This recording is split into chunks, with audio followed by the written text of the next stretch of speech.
We are good on the interpretation side for recordings. Thank you.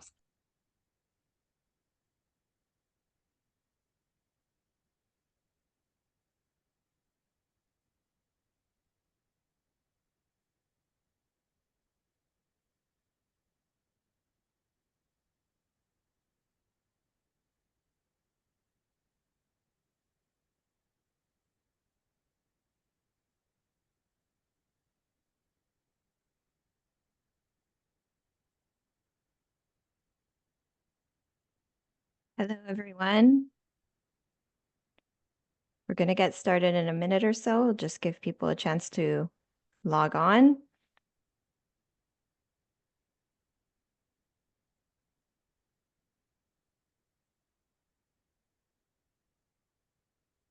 So good morning, good afternoon, good evening, everyone.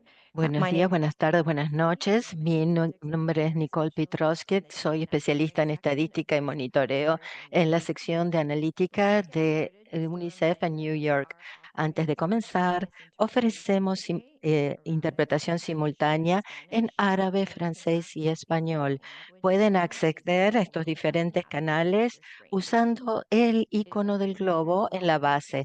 Es mi gran placer darles la bienvenida a este webinar por el from Fragment Instituto de effort. RISE con el esfuerzo para la educación temprana que comenzó en el 2022.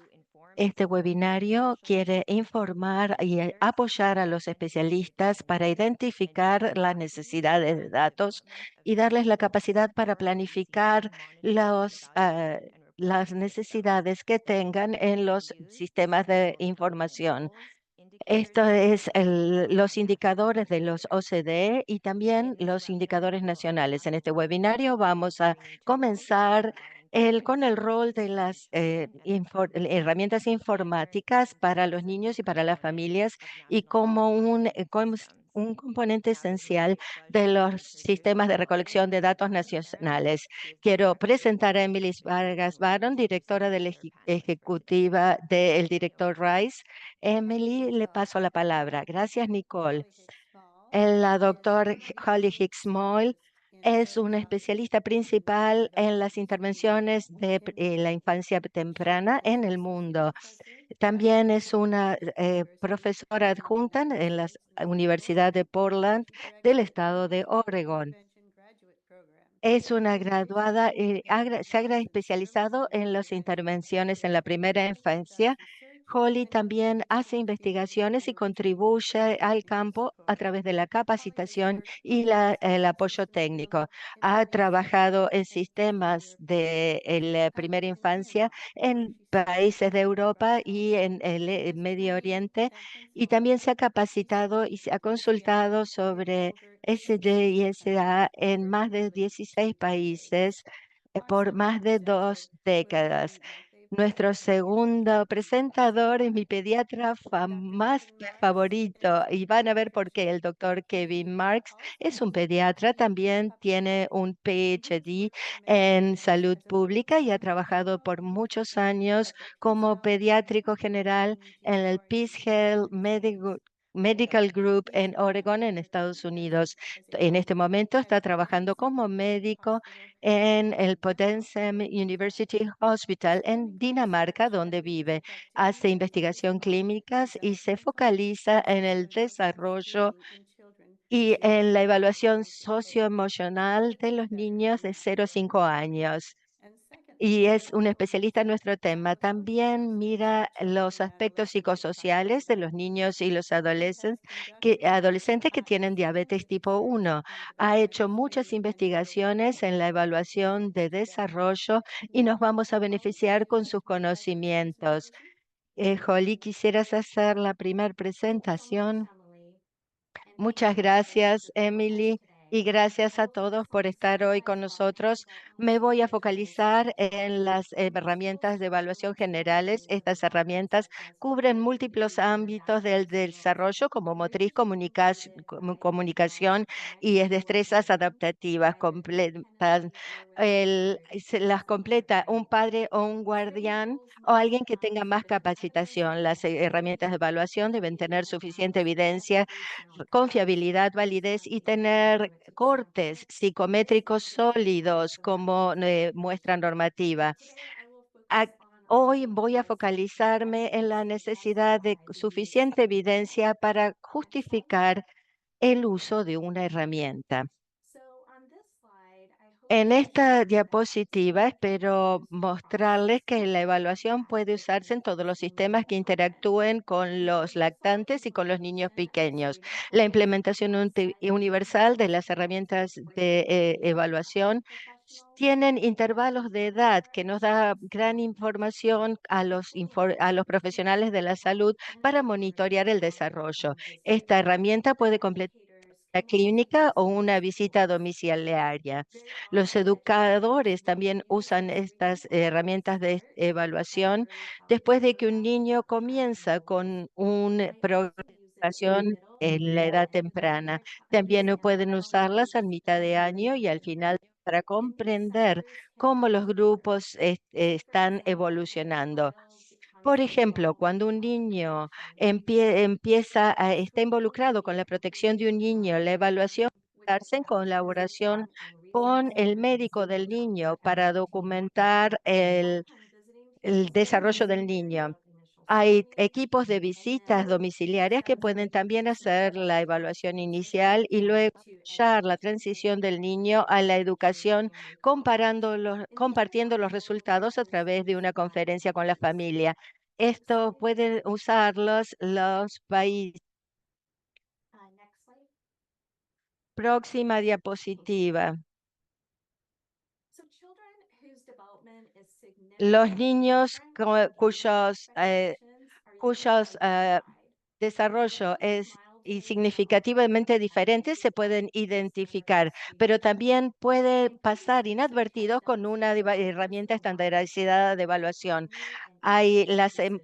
Investigaciones previas han demostrado cómo el sesgo personal pueden evitar decisiones acertadas. En el contexto de la evaluación, todos los niños sin discapacidades deben evaluarse. Cuando se usa con el tiempo, la evaluación es parte de un monitoreo continuo que no solamente ayuda a los profesionales, sino que nos da a las personas que dan una servicio a la familia o al niño. Esta presentación es para personas interesadas en grandes conjuntos de datos. Si los sectores en un país pueden coordinar en la evaluación y compartir los datos, se puede usar para comprender las tendencias y hacer compartir los recursos y tomar decisiones. Por ejemplo, podemos acumular los datos y comparar los resultados por ubicación geográfica, servicios disponibles o una característica demográfica. Podemos ver donde hay distintas prevalencias y comparar entre los grupos. Necesitamos evidencia de que la herramienta esté funcionando como queríamos para nuestras interpretaciones y para la toma de decisiones. Estas son las consideraciones más frecuentes en la selección de herramientas. Generalmente queremos saber cuánto lleva para completar la herramienta y cuántos ítems se deben responder. Quieren saber quién va a completar la herramienta y si hay algún material que sea necesario. En general, se pregunta el costo de comprar la herramienta y si hay una traducción que ya esté disponible. También es de interés la adaptación y los requisitos de capacitación. Con respecto a los ámbitos que se cubren, no siempre se pregunta sobre la cobertura de estos ámbitos. Lo mismo pasa con la validez, la confiabilidad y el proceso para obtener permisos para adaptar una herramienta existente. Así que quiero compartirle por qué tenemos que evaluar más cuidadosamente estos factores. Les recomiendo usar un enfoque participativo a la selección o el desarrollo de las herramientas. Incluye a los beneficiarios y a las personas con discapacidades. También incluyan a los grupos que sean minorías o no estén bien representados. Define objetivo, por qué necesitan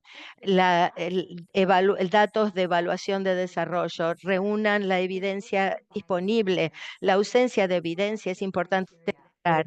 Fíjense que no haya sesgo. Seleccionen los criterios, por qué es buena evidencia y tienen que confrontarse con estas decisiones de valor y mirar las identidades de quienes compran un valor por sobre otro y examinar cómo compensar esto.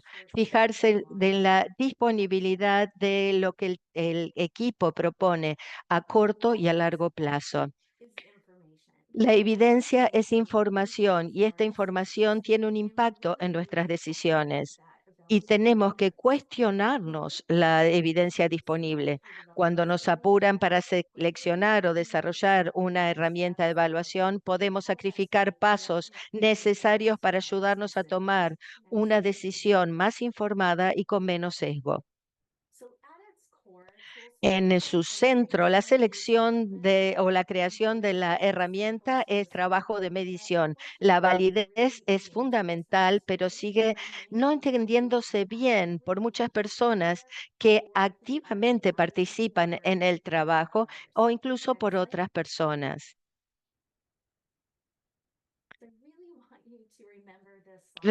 Quiero que recuerden esta diapositiva. Una medida no es ni válida ni no válida, sino que es la acumulación de pruebas usadas para justificar el uso de la herramienta.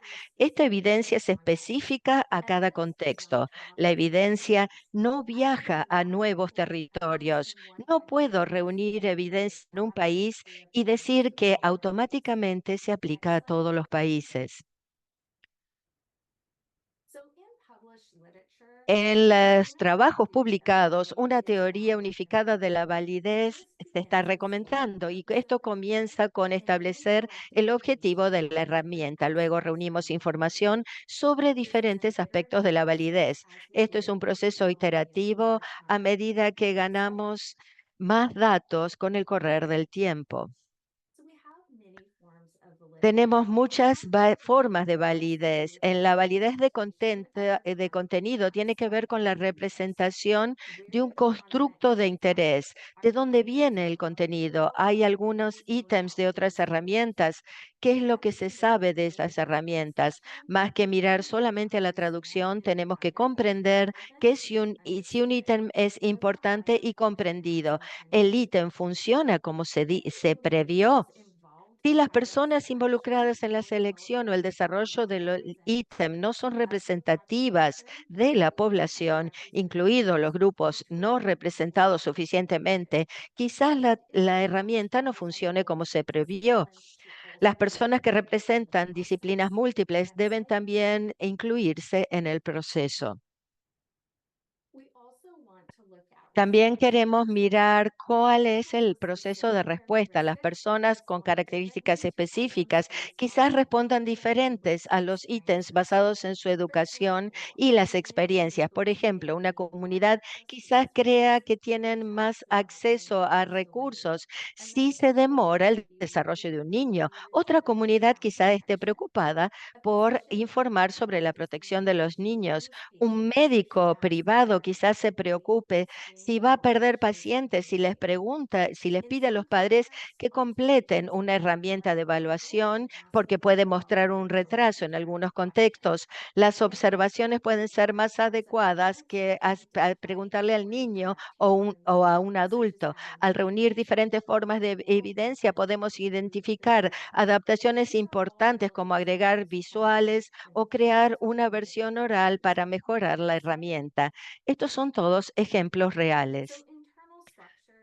En la parte de la estructura interna es importante que miremos a cómo los ítems se relacionan entre sí y cuál es el ámbito para la puntuación total de la herramienta. Cuando un ítem tiene poca confiabilidad o estadísticas, tenemos que fijarnos por qué emplearlo inmediatamente. También podemos usar otras herramientas estadísticas para saber cuánto, si la herramienta cubre bien un constructo. En los trabajos publicados y no publicados se presta menos atención a la muestra de referencia. Muchos estudios tienen pequeñas muestras o muestras que no son representativas. Cuando quienes recaudan los datos no han recibido capacitación, la calidad de los datos puede ser cuestionables. Los estudios no dan suficiente detalle para comprender qué sucedió y deben ser interpretados cuidadosamente. Los trabajos publicados han mostrado que los médicos no detectan los retrasos leves. Cuando los estudios solo se basan en la impresión de los médicos como estándar de referencia para comparar los resultados de la herramienta de evaluación, tenemos que sospechar.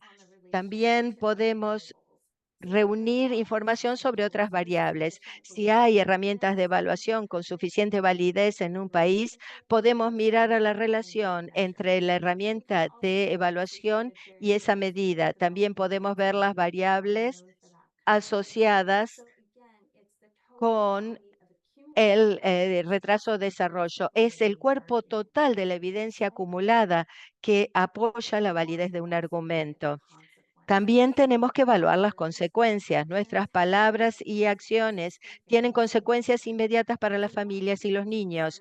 Tenemos que usar un enfoque basado en las fortalezas y centrado en las familias. También hay implicaciones a largo plazo. Con una herramienta breve, si se selecciona que no detecte retrasos leves, esto puede impactar el desarrollo del niño y la familia y la vida de la familia. Si la herramienta no toma un retraso, un profesional quizás se confunda y no puede y puedan no querer usarla. El profesional y el padre quizás se enoje una vez que se identifique finalmente el retraso.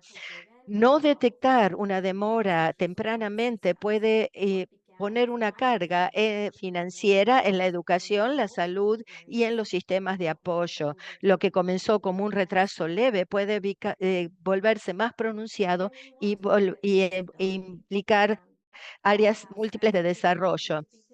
Todos los aspectos de una herramienta deben evaluarse para determinar si la herramienta es factible para lo que se quiere y para el uso que se previó.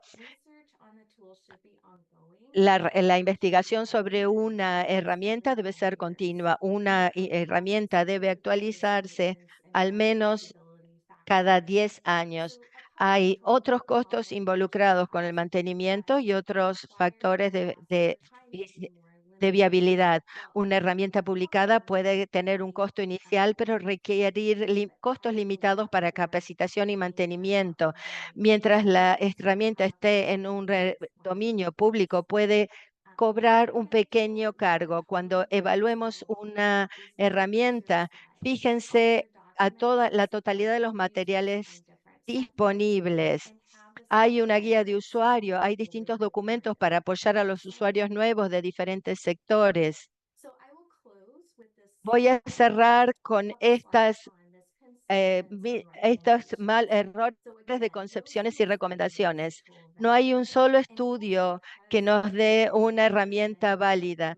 Simplemente porque una herramienta está creada o adaptada para un tipo de evaluación no quiere significar que se puede usar en todos los países. Un solo estudio en unos pocos países tampoco significa que se pueda usar en cualquier país. Una herramienta es probablemente no suficiente para un país heterogéneo sin más adaptación. La traducción sola no es suficiente. Se deben seguir prácticas recomendadas. Las herramientas locales pueden ser una buena opción pero deben apoyarse y cuestionarse. Sabemos que el tiempo es un obstáculo, pero hay consecuencias para usar un número limitado de ítems.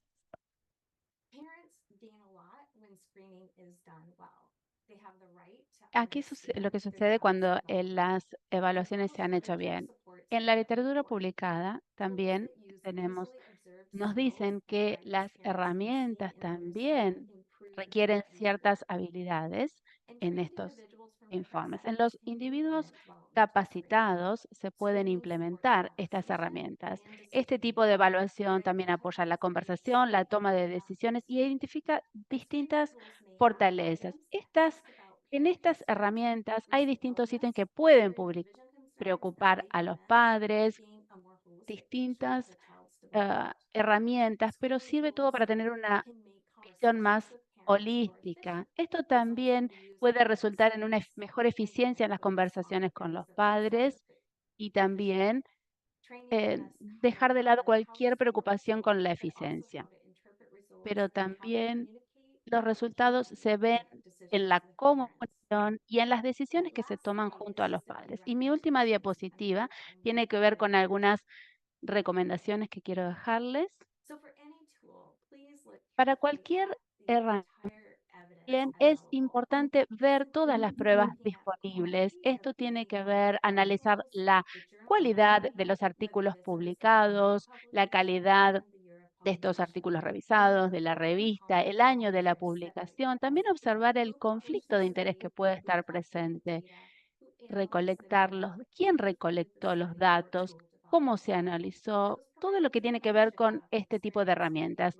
Esto también es importante que cuente con la capacitación y la implementación adecuada. El idioma que se utiliza debe estar alineado con las prácticas recomendadas en cuanto al proceso, al idioma, la participación de los padres y también ver en cuanto a la inversión a corto y a largo plazo, porque lo importante es buscar a otros colegas que apoyen el trabajo de ustedes.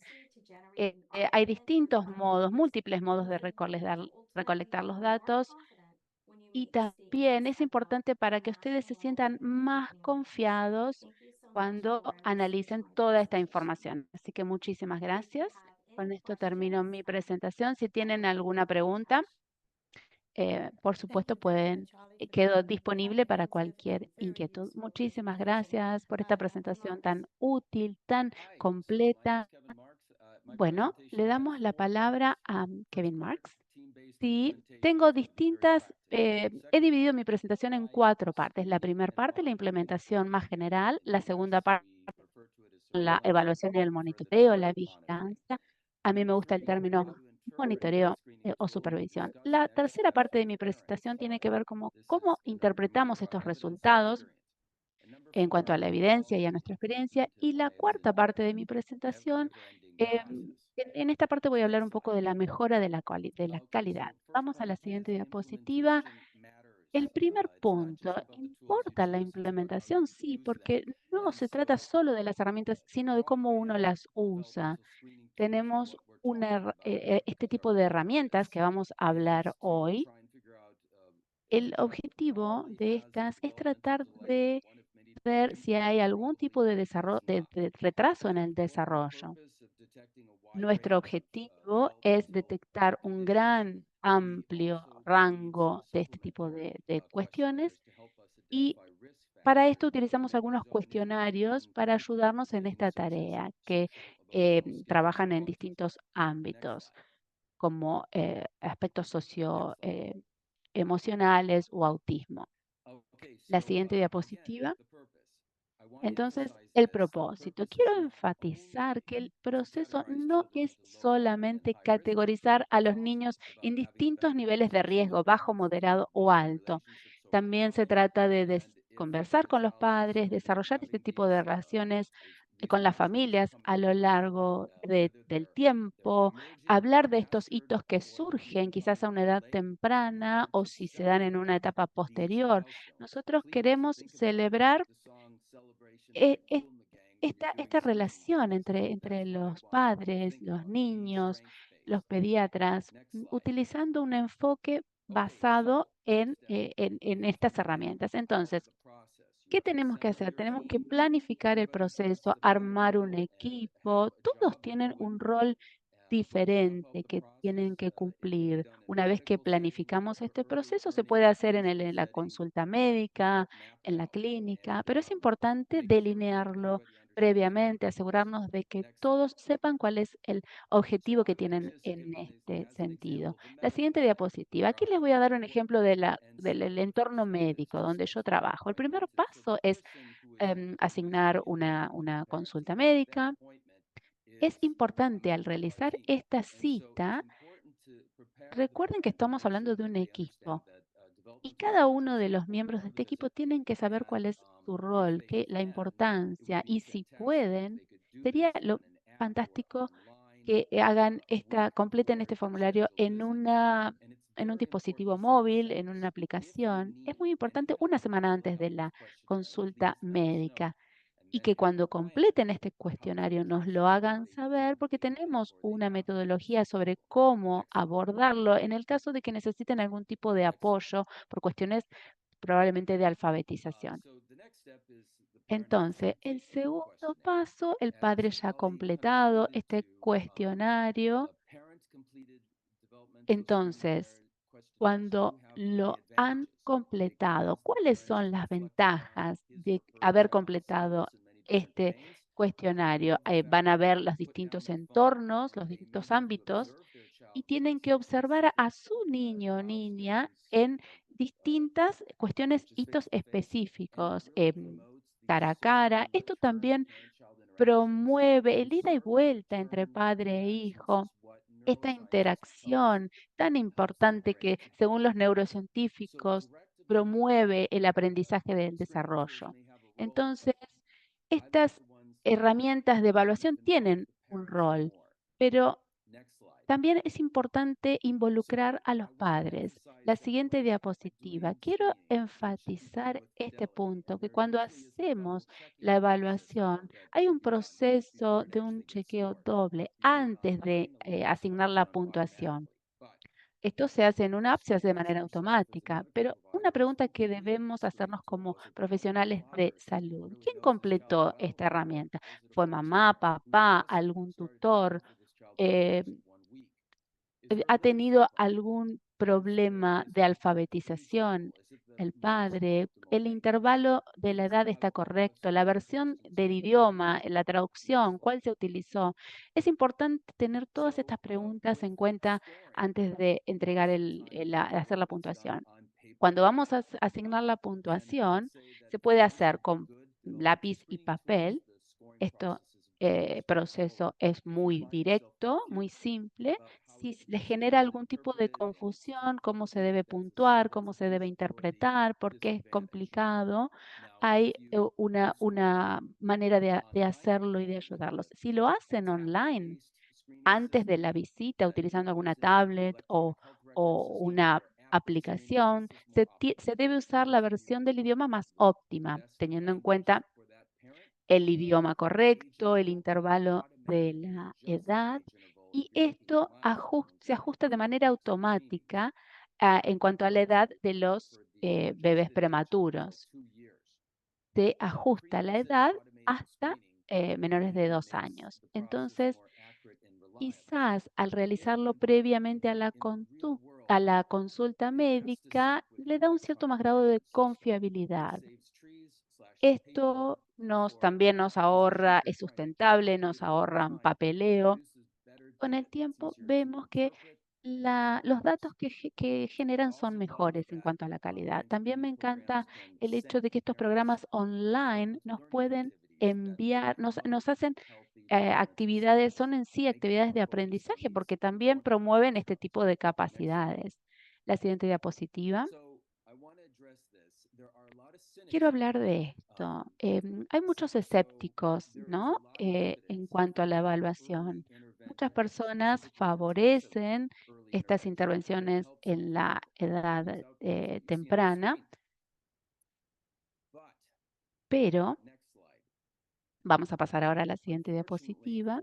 Lamentablemente, Para la evaluación de desarrollo, quiero ser completamente honesto.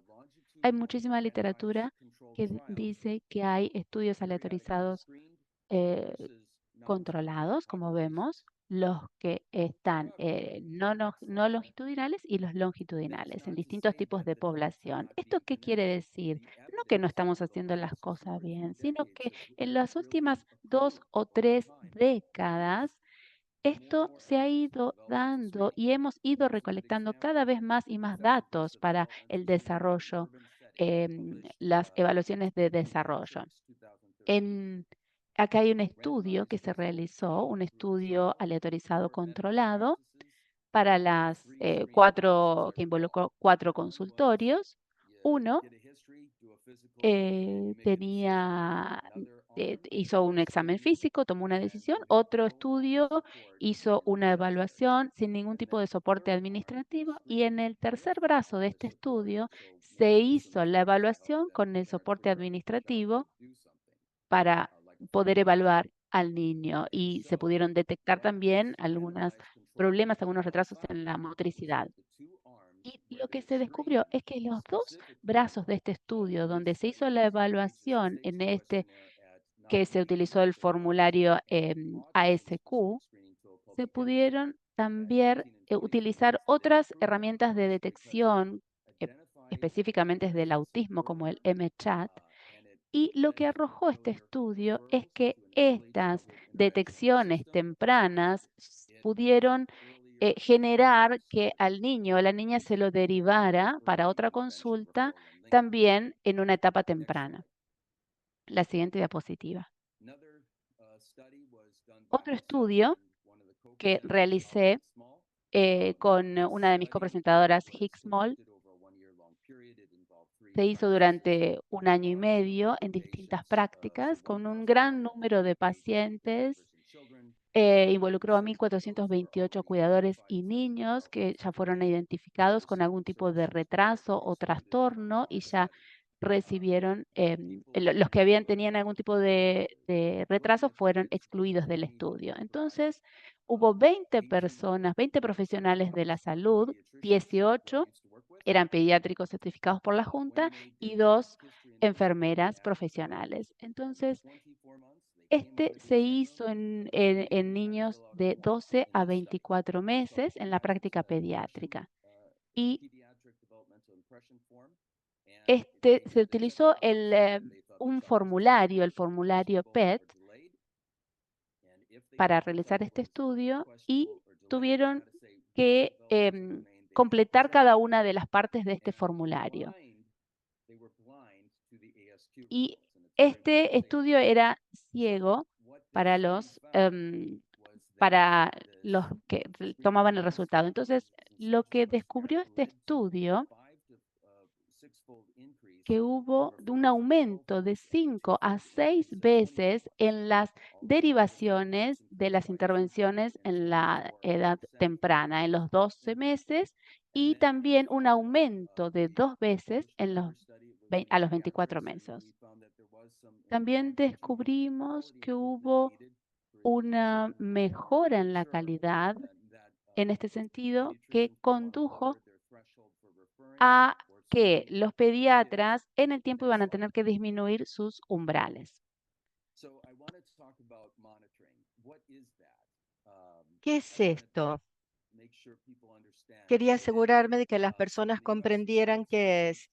Así que me gusta, primero, susciten las inquietudes de los cuidadores y de los padres, hagan las preguntas correctas. Segundo, reúnan los antecedentes, revisen los hitos específicos y los resultados de la evaluación. Identifiquen los riesgos y los factores de protección. 4, observen al niño y la interacción con el padre.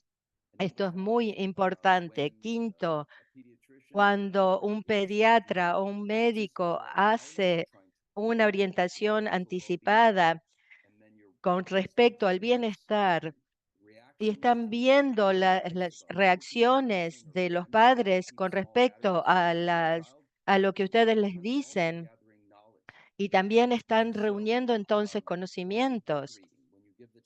También, por ejemplo, cuando se le dan a un niño un libro y lo ven cómo sostiene el libro, cómo va pasando las páginas, cómo el padre responde al niño mientras el niño está con el libro. Esto es muy importante. Sexto, documentación, documentar el proceso y los resultados. Y siete, hay muchos pasos de seguimientos después de la interpretación. Evaluación y monitoreo. Esto es un punto clave de mi presentación. Las dos funcionan mejor juntas. Hay pruebas. Este estudio publicado en el 2011 dice que los niños que reciben junto al monitoreo y la evaluación de desarrollo están mucho mejor que los que reciben para poder recibir los servicios de intervención que los que solo reciben monitoreo o solamente la vigilancia. Entonces, ¿cómo pueden medir si se están evaluados o monitoreados? Bueno, hubo una encuesta telefónica nacional con un gran número de cuidadores y la tasa de respuesta fue del 50%. Es lo mejor, estamos absolutamente seguros, de acuerdo con el recuerdo de los padres. No sabemos si los datos son fidedignos, pero lo bueno es que nos dijo que el monitoreo y la evaluación deben funcionar juntos. Es la mejor fórmula. En nuestro propio estudio, recuerden que el pediatra y la enfermera les da esta información de impresiones a los 12 meses cuando se generó el informe basado en el examen físico. Curiosamente, había un 0% en la población hispánica. Este 0% era una inquietud con respecto a las de retrasos motores o psicosociales. Es verdad que hay algo malo con esto, pero fíjense qué pasó con los informes del ASQ a los 12 meses. Un 15% tenía que ver con las derivaciones de la población hispánica y había una distribución mucho más uniforme.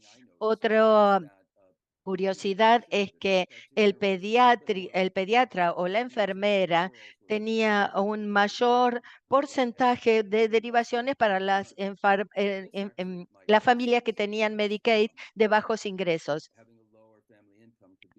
Tener menos ingresos puede ser un factor de riesgo cuando se está evaluando una familia.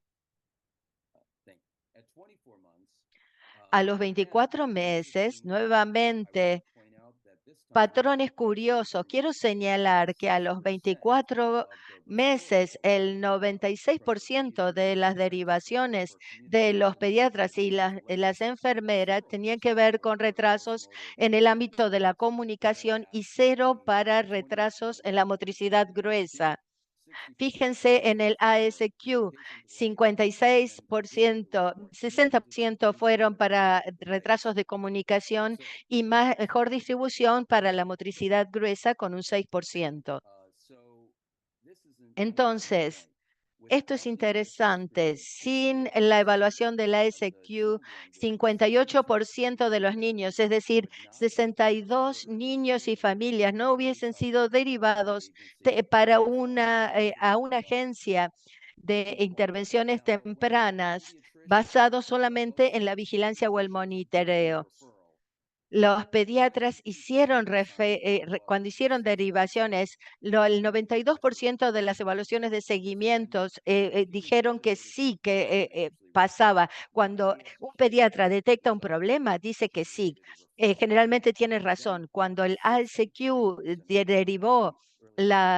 hizo las derivaciones, el 63% de las veces las agencias de intervención concordaron con la evaluación. Sin embargo, quiero decir que hice un estudio de seguimiento y me fijé con el correr del tiempo y vi que sí, había una inquietud de que con el tiempo en la siguiente visita y en la siguiente visita, los niños que estaban referidos a los 24 meses podrían haber sido elegibles para los servicios.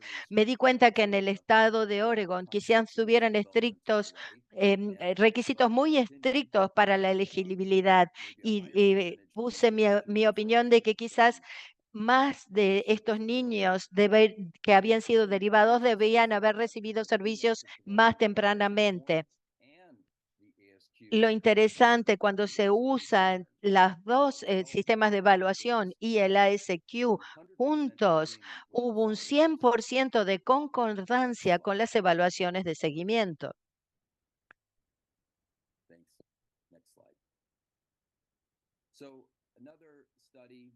Otro estudio, más evidencia sobre lo mismo, un diseño transversal que miraban la evaluación y estábamos usando el cuestionario ASQ, monitoreando a los 9, 18 y 24 meses en consultorios pediátricos. Esto es que 10 de cada 15 niños en la zona de derivación con la herramienta de evaluación no los habían identificado los pediatras estadounidenses. Y recuerden que tuvieron un buen sistema de capacitación antes de hacerlo. Sin embargo, no los detectaron. Más evidencia, una revisión sistemática publicada por Sheldrick. Esto mira la capacidad de un proveedor de salud, de un proveedor médico para identificar los retrasos. Se hicieron se hicieron 539 estudios, 11 reunieron los criterios de inclusión y tuvieron una sensibilidad de 14 a 54%, que no es bueno.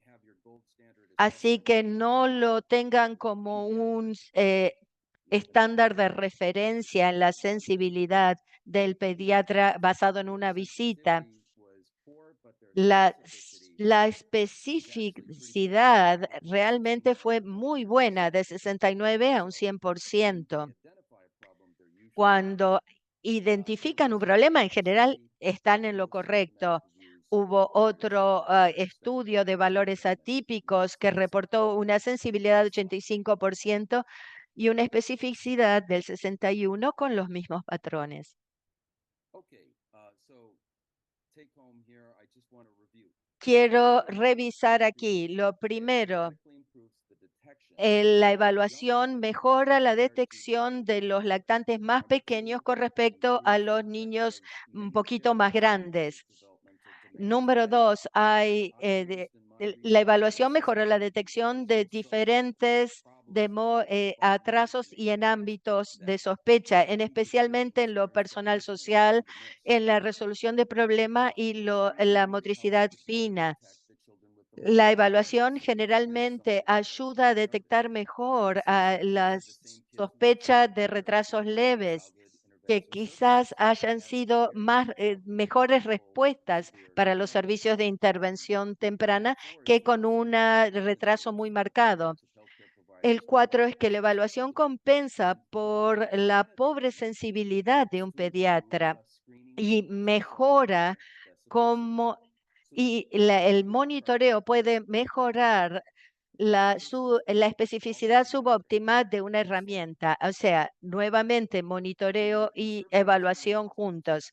Al interpretar los resultados, pregúntense si alguno de estos ítems de evaluación se omitieron o se marcaron todavía no. Y si hay alguien y alguno de los padres trató esta tarea de desarrollo, hay un momento propicio para incorporar la promoción del desarrollo. Cuando miren los resultados, presten atención a los patrones. Por ejemplo, a los 12 meses hay resultados de fronterizos con respecto a las herramientas, a las habilidades psicosociales. Quizás 13 meses, quizás no hay que esperar hasta los 18 o 24 meses.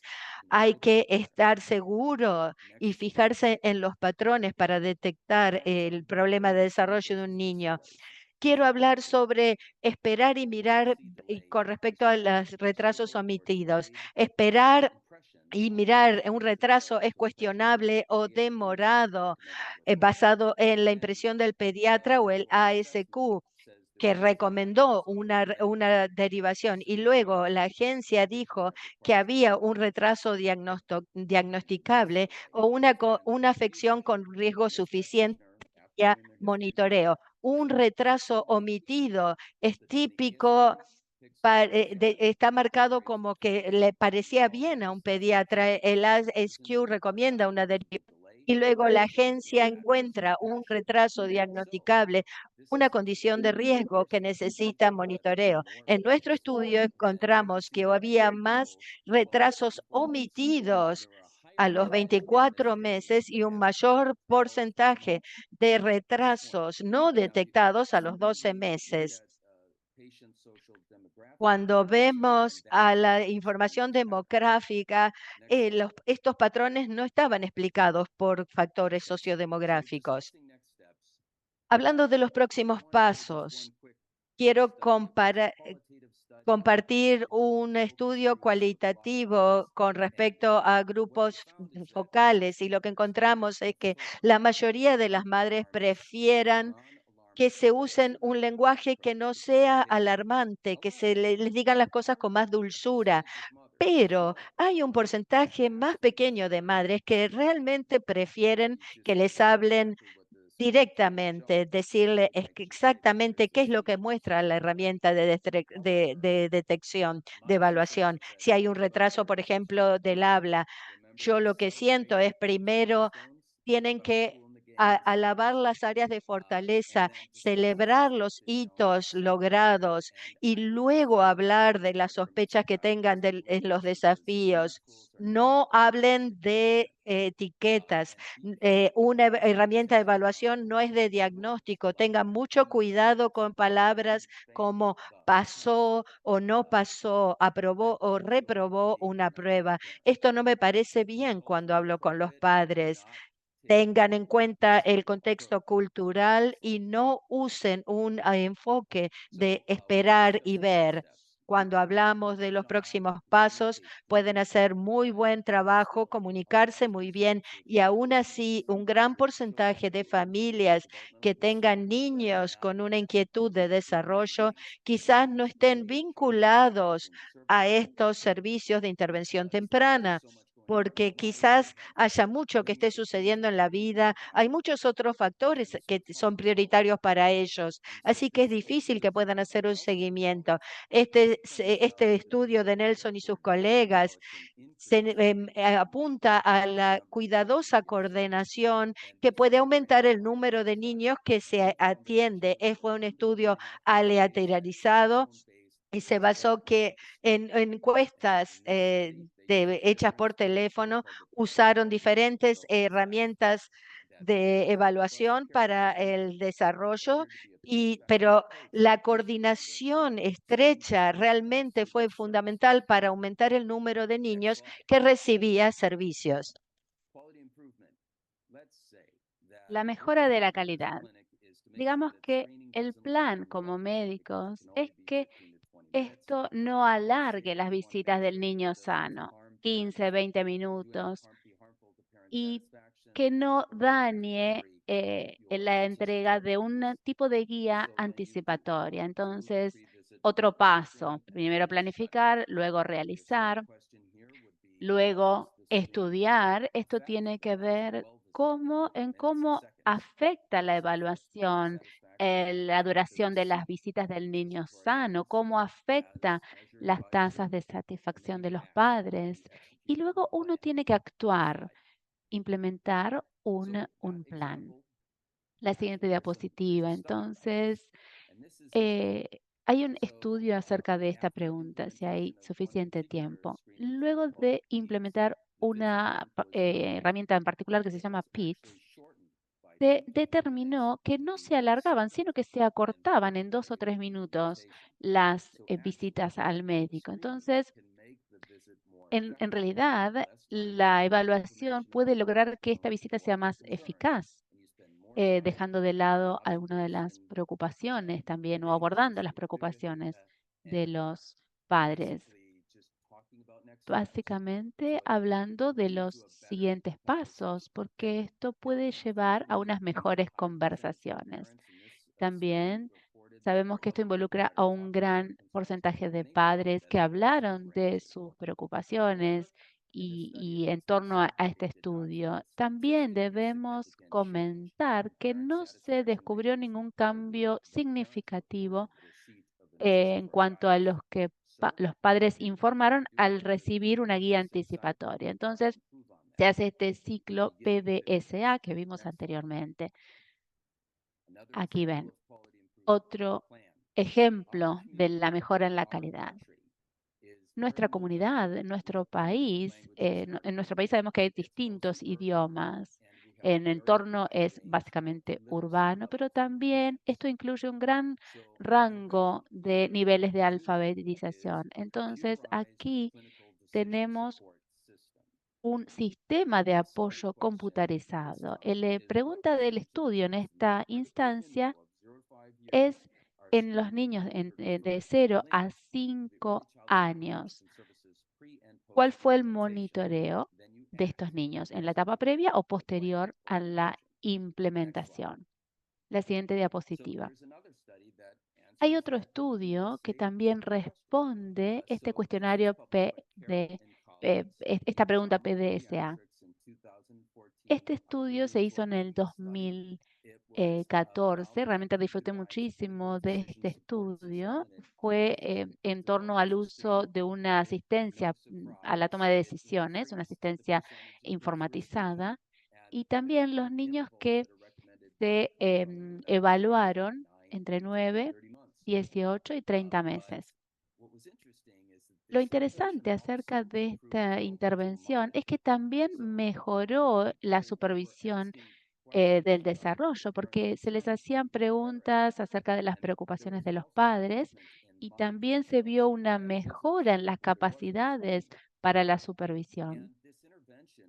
Y esta intervención también aumentó el número de niños que fueron diagnosticados con algún tipo de trastorno en el desarrollo y fueron derivados a servicios de intervención a una edad más temprana. Entonces, se hablé mucho acerca de los entornos médicos, es de donde yo provengo, pero también tenemos que hablar de los distintos países, que en muchos países de bajos, medianos o altos ingresos, no es realista esperar que los doctores, especialmente los médicos generalistas, lleven a cabo este tipo de evaluaciones de desarrollo de alta calidad.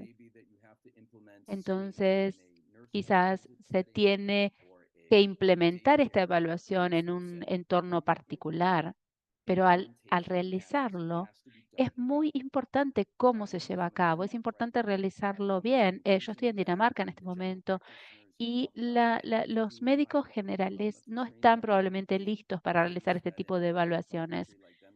Quizás si analizamos esto en un país de altos ingresos como Dinamarca, eh, es interesante, ¿no? Tenerlo en cuenta de cara al futuro. La siguiente diapositiva.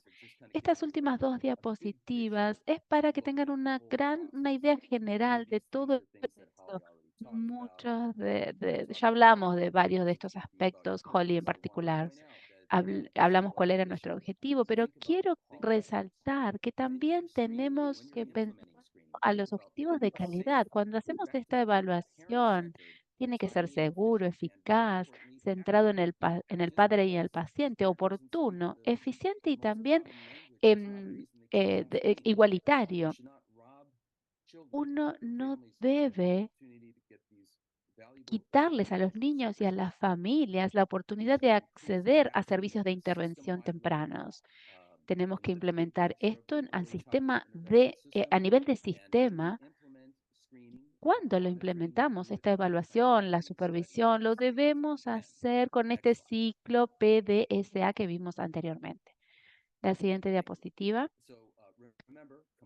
Entonces, tenemos que tener en cuenta esto, combinar la evaluación periódica con la supervisión en los distintos grupos, bajo, mediano o alto.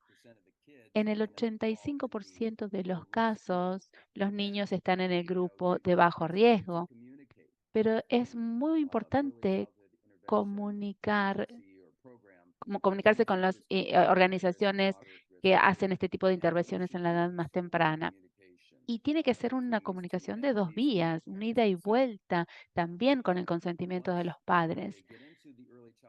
Una vez que entramos en este sistema de derivaciones, intervenciones en una edad temprana, hay un gran porcentaje de los niños en los cuales va a ser menos intensivo, más enfocado, y también va a haber un menor porcentaje de estos niños que van a necesitar una, un tipo de apoyo, de intervención más intensiva, más y especializada y centrado en la familia. La siguiente diapositiva. Entonces, este es un mensaje que me gustaría que todos se lleven, muy simple, pero por favor no tomen esta actitud de ver y esperar, porque esto es solo para los atardeceres, no es para detectar o abordar problemas conductuales o de desarrollos en los niños. Muchísimas gracias. Muchísimas gracias, doctor Marks, por una presentación tan excelente. Y nos estamos quedando sin tiempo. Voy a hablar ahora de los 8 pasos para implementar la evaluación de desarrollo, el seguimiento, el monitoreo y la planificación en los sistemas de intervenciones tempranas. Quiero hacer una revisión general para que tengan una idea de esta oportunidad que nos presenta esta herramienta con los modelos pediátricos. Esto nos da una oportunidad de recabar información, datos que pueden ser utilizados en los distintos países, en niveles nacionales, subnacionales, para la planificación de, por ejemplo, presupuestos, la salud en la atención primaria especializada y para poder también tener una educación más abarcativa. También espero poder entonces hablarles de estos 8 pasos que he remarcado y lo más importante es que ustedes tienen esta oportunidad tan fantástica de acceder a la investigación y a las actividades programáticas que se han venido llevando a cabo en una variedad de entornos, de ámbitos. También sabemos muy bien que en varios países en todo el mundo, hay distintos niveles de recursos. Se pueden adaptar estos recursos para permitir que todos los países puedan acceder a los sistemas de evaluación y supervisión y para vincular a los niños y a las familias con centros de atención altamente especializados en este tipo de intervenciones. Realmente esto se ha desarrollado con mucho éxito en países como Sudáfrica, donde grandes equipos de médicos han podido desarrollar este tipo de intervenciones con sus actividades relacionadas en la edad más temprana, con recursos limitados. Sabemos que es posible, tenemos amplia experiencia al trabajar en estos entornos, sabemos que se puede realizar y también sabemos que eh, contamos con muchísima información, muchísimos datos que pueden irnos predecir y gestionar estos servicios para poder invertir cada vez de manera más apropiada para abordar los distintos niveles de riesgos, para poder identificar y brindar el apoyo necesario con todo el tiempo, a lo largo del tiempo. Entonces, muchísimas gracias a cada uno de ustedes que han asistido a este webinario. Muchísimas gracias a UNICEF por todo el apoyo que nos han brindado en estas actividades, Nicole Petrovsky y Claudia Capa en particular.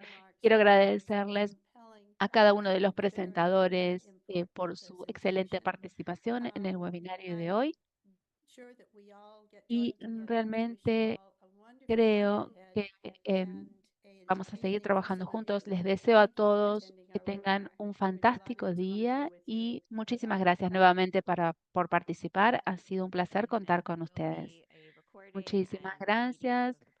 Vamos, por supuesto, a tener disponibles las grabaciones y las presentaciones de cada uno de nuestros oradores para que ustedes puedan acceder a ellas. Muchísimas gracias por todas las preguntas que dejaron en el chat. Lamentablemente no vamos a poder responderlas a todos, pero vamos a dejar y vamos a, por supuesto, nuestros oradores del día de hoy las van a abordar a posterior. Muchísimas gracias.